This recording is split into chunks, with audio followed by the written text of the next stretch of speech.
de ce qui me paraît effectivement la question centrale là-dedans, le mal, et plus précisément, parce que c'est pas le mal, c'est le diable. Puisque Jésus lui dit, Jésus parle de Satan, il dit que Satan est entré en lui. Qu'est-ce que Satan? Ce sont les apôtres qui disent ça.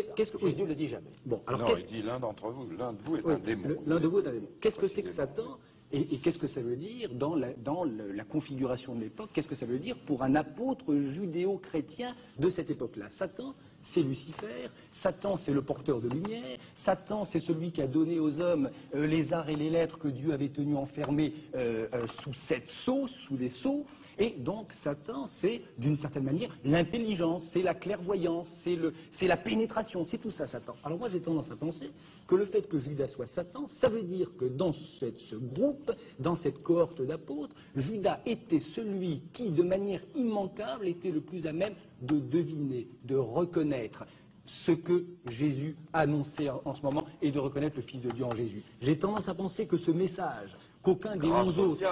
Grâce au diable, Bon, bien alors entendu. vous admettez l'existence du diable. Ah, jamais l'existence du diable. Et comment? Bien sûr, jamais l'existence du diable. Mais je dis que le diable, On n'aura quand même pas perdu notre soirée complètement. Il reconnaît l'existence du diable. Pourquoi c'est pour vous toujours important? Ah bon, ça me paraît essentiel. Pourquoi? Parce que c'est la face cachée de Dieu? Non, de Bernard-Henri. Ah bon? Oui.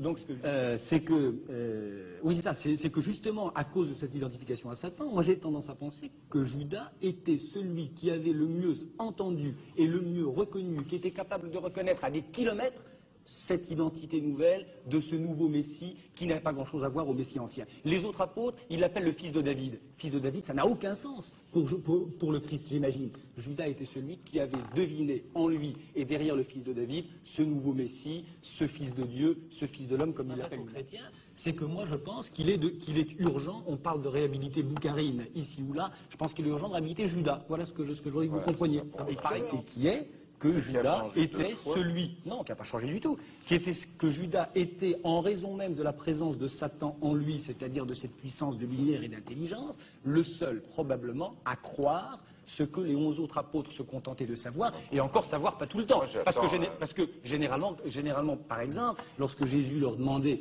de rester éveillés, ils s'endormaient, lorsqu'il avait besoin d'eux, ils s'enfuyaient, etc. J'attends avec impatience que vous nous écriviez le testament du diable.